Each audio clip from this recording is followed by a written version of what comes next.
For the past 9 years, Chris Barnes has played his way into the hearts of bowling fans around the globe. 7 PBA titles, 2 major championships, and over $1 million in career earnings.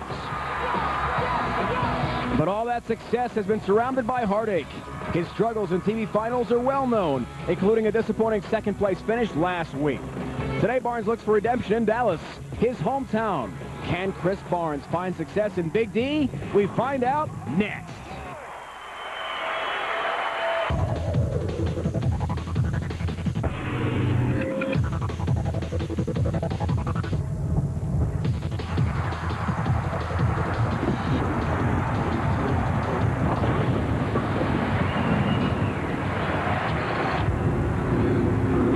Welcome you to AMF Irving Lanes in Irving, Texas, minutes from downtown Dallas.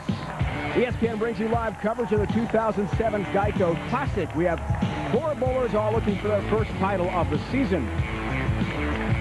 We start with the reigning Rookie of the Year, Bill O'Neill of Levittown, Pennsylvania, near Philly, taking on local favorite Chris Barnes, the PBA superstar who lives about 20 minutes from this very bowling center.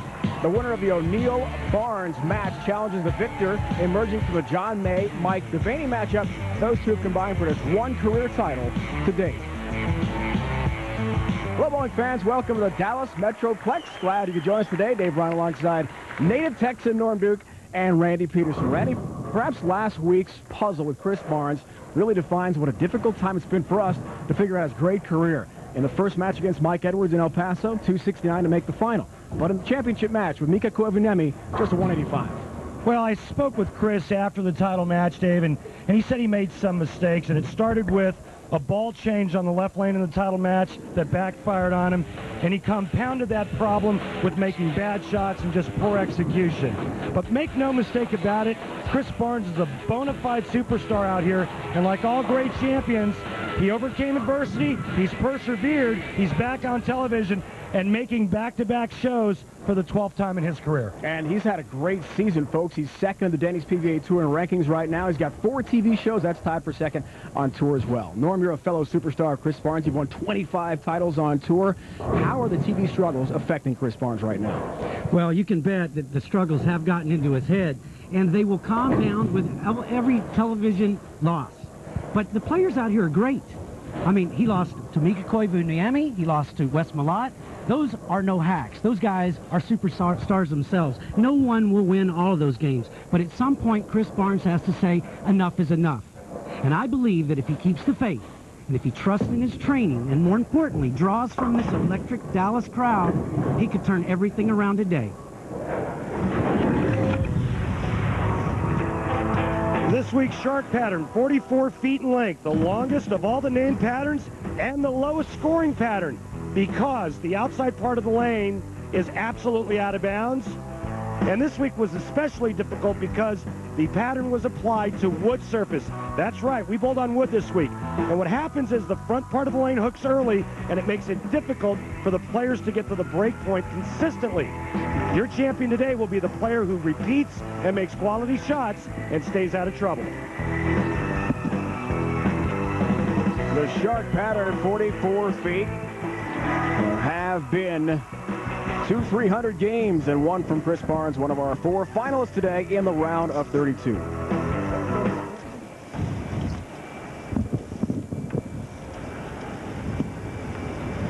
Chris Barnes gets us started. And he is not in the pocket at all. Double wood and the 7. As we told you about, top of the broadcast, big theme of our show today, will Chris Barnes be able to overcome some struggles? His wife, Linda, an outstanding bowler in her own right, and the twins are here as well.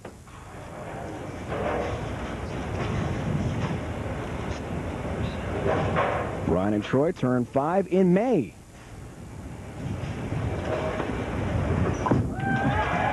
Not an easy pickup, but he does handle it. Boy, that's a tough spare out of the gate, too. He's lucky to get out of that one with a spare out of the gate. Now, the first time all year, we're going to see Bill O'Neill coming up. And first, the replay of that difficult spare, Randy, with the pressure on early. That's a big one for Chris. Yeah, Chris now feels like somebody just took a big cement weight off of his chest. And take a look at this guy. You watch Bill O'Neill at the bottom of the swings. You see his brother flew in. Watch the handful at the bottom for this kid.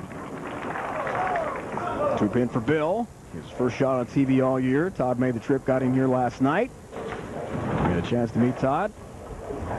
Younger brother is finishing up his college days at Westchester. It's in Pennsylvania.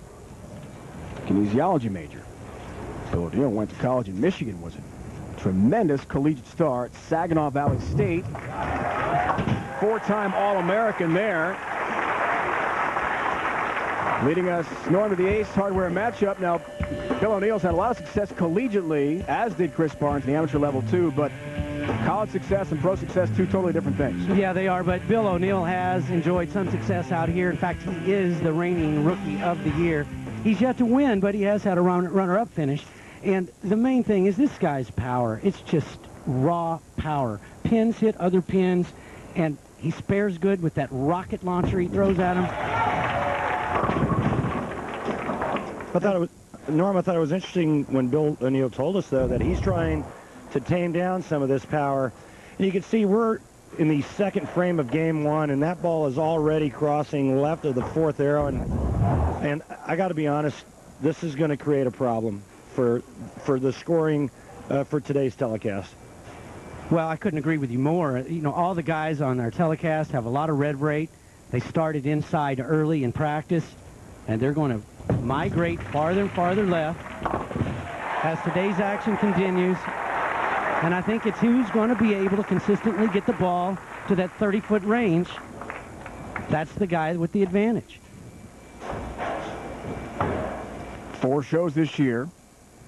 Tied for second best on tours we talked about.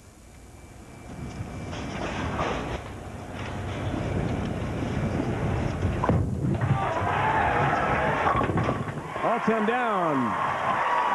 Wow. Norm, how big of an advantage is it for a player when he makes back-to-back shows that second time, that second week? What does it do? How much easier is it for him the second time around? Well, it's huge. It's a lot better than being 6 months reserved from television, that's for sure. You just get more comfortable. You know what to expect. And you want to have more fun than you did the prior week, which the first part of it was fun for Chris.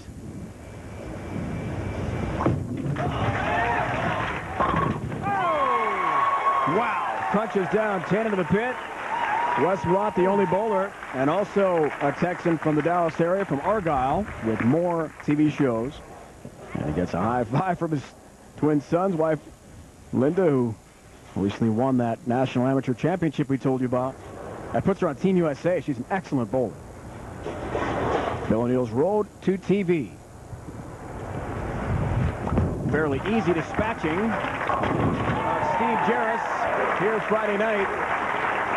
He was very focused as we watched that match on Friday in taking down a longtime veteran. Beat some big names, Randy, Brian Voss and Tom Baker on the way to the show. Yeah, and Bill said his idol growing up was Pete Weber. My idol growing up was Marshall Holman, but they're kind of out of a similar mold, if you will. A lot of power, a lot of excitement, a lot of fun to watch on television.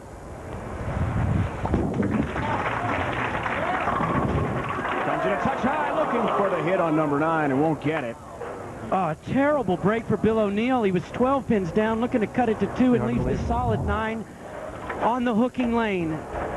Both players trying to keep the ball in the wall on the left lane so it just doesn't migrate high, but the solid 9 at this position in the game just allows Barnes to stack 4 in a row and run away from him. So you guys are seeing noticeable differences in the hook on the 2 lanes here.